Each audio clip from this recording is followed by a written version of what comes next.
습니다. 수고 많으셨습니다.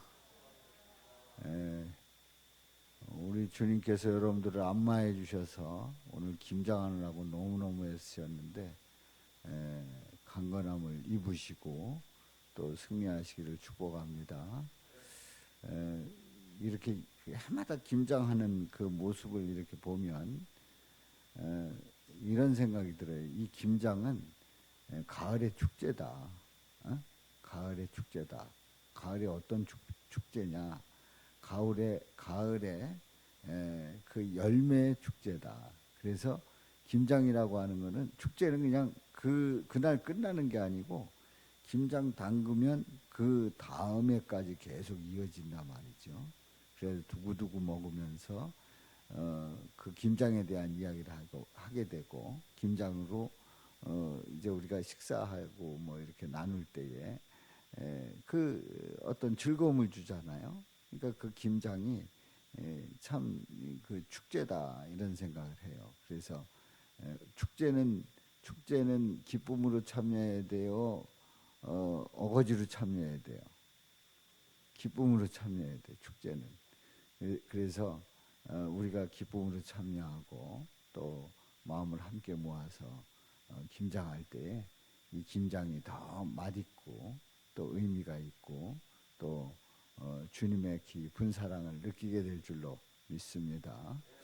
그래서 우리는 김장할 때에 우리 모두가 다 지혜를 모으고 힘을 모으고 또 실력을 다 동원해 가지고 모두가 합심해서 만드는 작품이 김장이란 말이죠. 그래서 오늘 이제 다 이렇게 담그고 또 준비를 했는데 이제 내일 이제 우리가 김장을 이제 버무리고 양념을 버무리고 이제 넣고 하는 아주 중요한 날입니다. 준비하시는 분들 축복하고 강건함으로 이겨나갈 수 있기를 축복합니다. 그래서 내일 그 김장이 잘 끝날 수 있도록 힘써 주시고 오늘 낮에도 애쓰셨는데 이 밤에도 오셔서 기도하시는 여러분들 강건함을 있기를 주님의 이름으로 축복합니다. 우리 회장님을 비롯해서 총무님 뭐또 우리 임원들이 이렇게 함께하고 있는데요. 아무튼 내일 김장을 통해서 하나님께 영광 돌리고 또 감사하고 사랑의 축제가 될 수 있기를 축복합니다. 자, 우리가 굳은 일을 마다하지 않고 나서서 한다는 것은 쉬운 일이 아닙니다. 그래서 손실이득을 딱 따져보는 거예요. 따져보는 사람들 많잖아요. 이게 나한테 이익인가 손해인가 이게 따지는 사람 이 속이 아주 밝은 사람들이 있잖아요.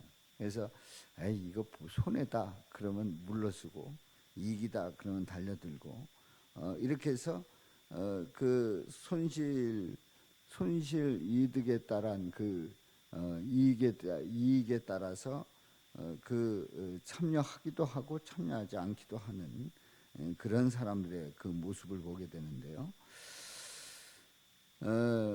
힘든 일은 손해 보는 일은 어찌됐든 참여하지 않으려고 합니다.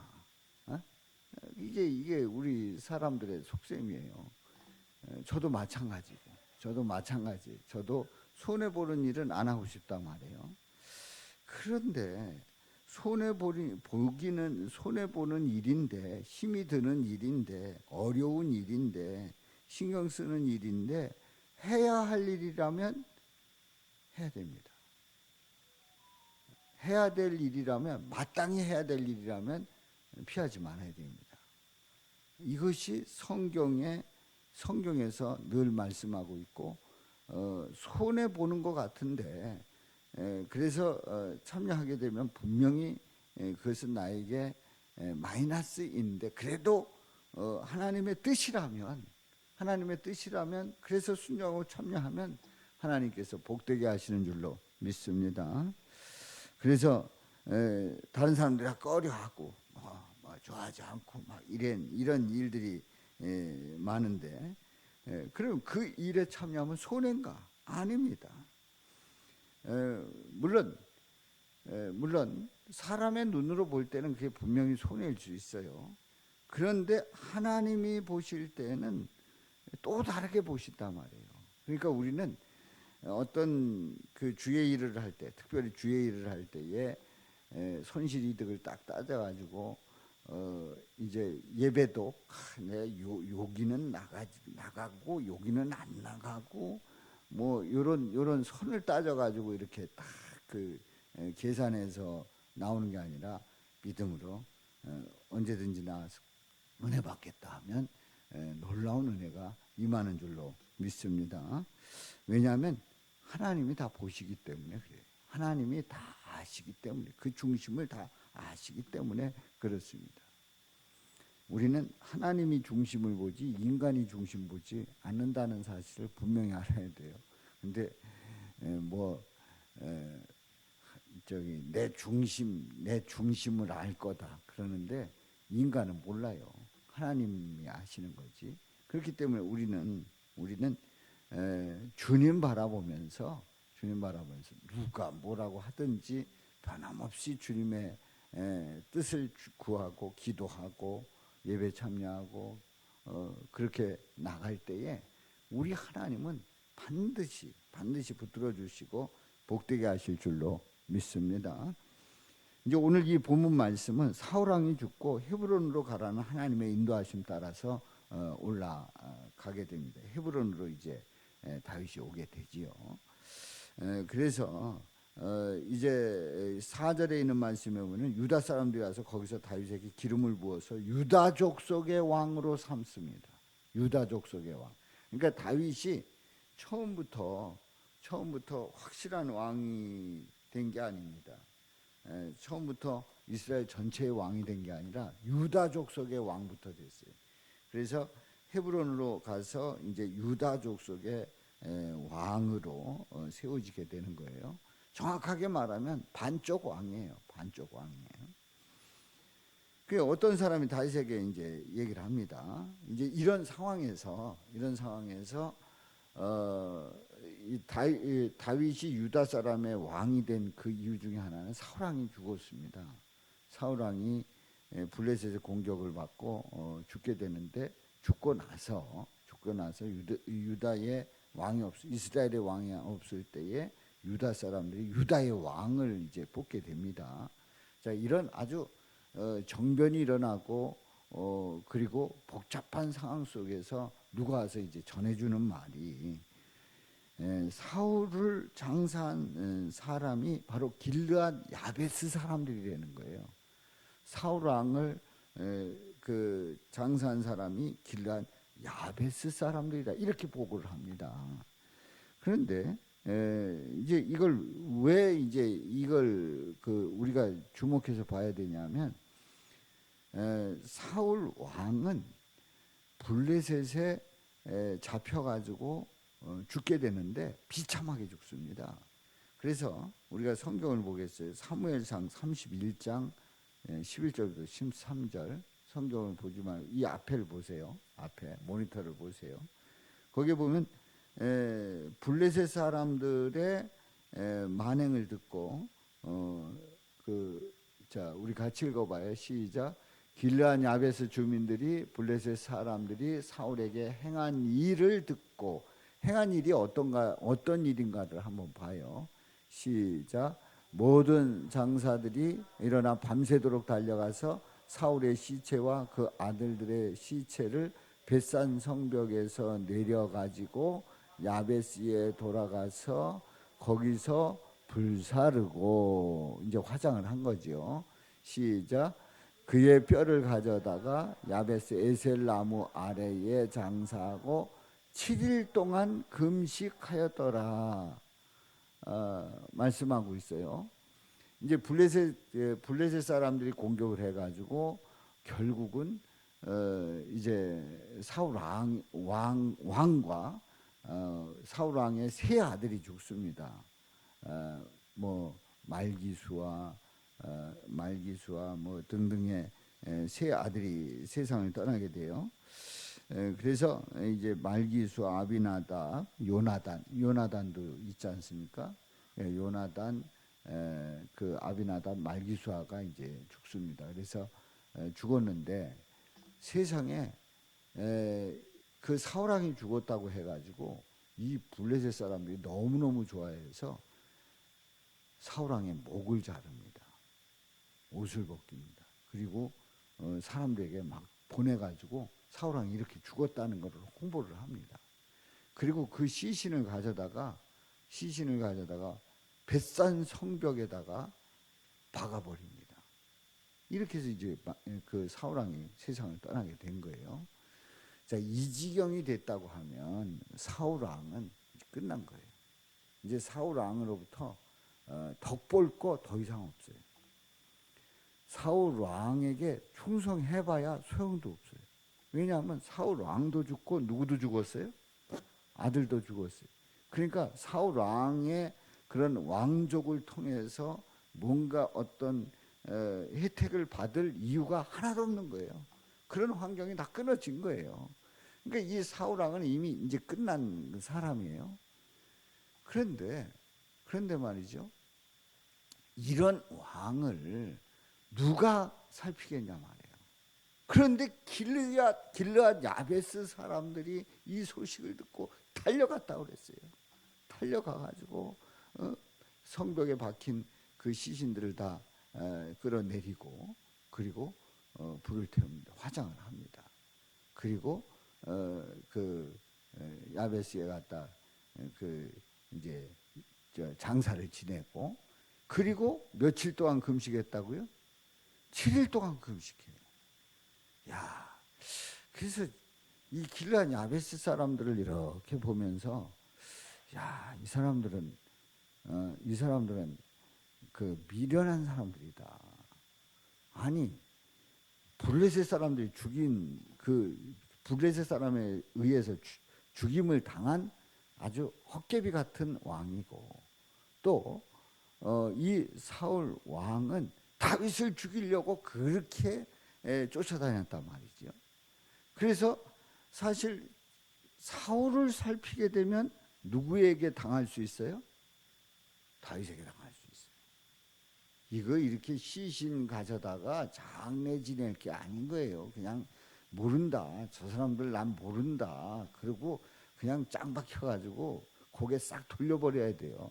그야말로 배신을 때려도 확실하게 배신 때려야 돼요. 그런데 아니에요. 이렇게 해서 장례를 모시는 그리고 7일 동안 그렇게 금식을 하면서 슬퍼하는 그 길르앗 야베스 사람들. 도대체 이 사람들은 뭘까? 도대체 이 사람들은 잘하는 걸까? 인간적으로 계산해 보면 잘하는 게 아닌 거예요. 지나간 사람인데 말이에요. 그런데 다윗이 이 소식을 들었다는 거예요. 오늘 이 본문 말씀에서 길르앗 야베스 사람들이 장사를 지냈다는 얘기예요. 그래서 다윗이 전령을 보냅니다. 그래가지고 5절에 있는 말씀에 보면 뭐라고 말씀하고 있어요? 너희가 너희 주 사울에게 이처럼 은혜를 베풀어 장사하였으니 뭘 받을지어다? 여호와께 복을 받을지어다.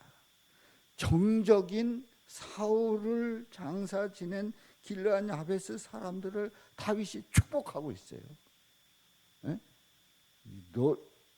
이 정적을 너희들이 그렇게 했어? 그리고 갔다가 그들을 고문하고 뭐 처형한 게 아니고 그렇게 그 모셨다고 해서 장례 지냈다고 해가지고 그들을 축복하고 있어요. 여호와께 복을 받을지어다.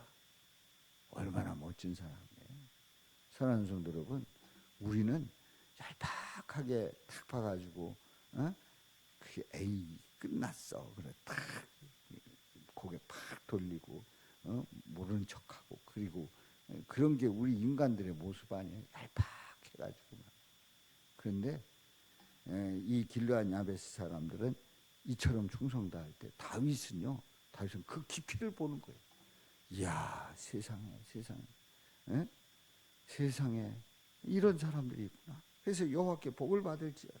그래서 6절에 있는 말씀에 보면 시작 너희가 이 일을 하였으니 이제 여호와께서 은혜와 진리로 너희에게 베푸시기를 원하고 나도 이 선한 일을 너희에게 갚으리니. 야, 너희가 이 일을 하였으니 이제 여호와께서 은혜와 진리로 너희에게 베푸시기를 원하고 하나님의 은혜가 넘치기를, 은혜와 진리가 넘치기를 축복하는 다윗의 모습을 보게 됩니다. 나도 이 선한 일을 너희에게 갚겠다. 어떻게 갚을 수가 있어요? 그래서 7절에 보면 이렇게 얘기를 합니다. 시작. 이제 너희는 손을 강하게 하고 담대히 할지어다. 손을 강하게 하고 담대히 할지어다. 왕이 된 다윗이 약속하고 있어요. 이제 구체적으로 살펴주겠다는 거죠. 사랑하는 성도 여러분, 이런 일들에 대해서 누가 우리 하나님께서 그들에게 뭘 베푸시는 거예요? 은혜를 베풀어 주시는 거예요. 은혜를 베풀어 주는 거예요. 그래서 오늘 말씀을 통해서 두 사람의 은혜로운 모습을 보게 됩니다. 첫 번째는 길르앗 야베스 사람들이에요. 사울왕, 아무도 돌아보지 않는 그 시신을 가져다가 장사 지낸 이 길르앗 야베스 사람들. 야, 이 사람들 참 은혜로운 모습이다. 하나님의 은혜가 넘치는구나. 우리는 얄팍해가지고 힘 잃었다고 그래가지고 그냥 싹 돌아서 못 본 척하고 아니다 말이죠.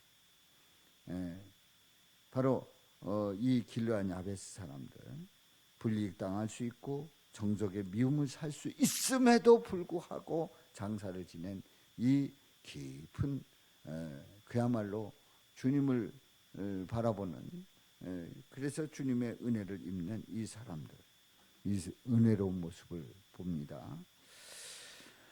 그래서 이 말씀이 도대체 뭘 의미할까? 이 길르앗 야베스 사람들 이거 어디서 많이 본 사람들인데 하고 제가 말씀을 묵상하면서 이 사람들이 이 길르앗 야베스 사람 어디서 많이 봤는데 어떤 사람이에요? 아리마대 요셉이에요.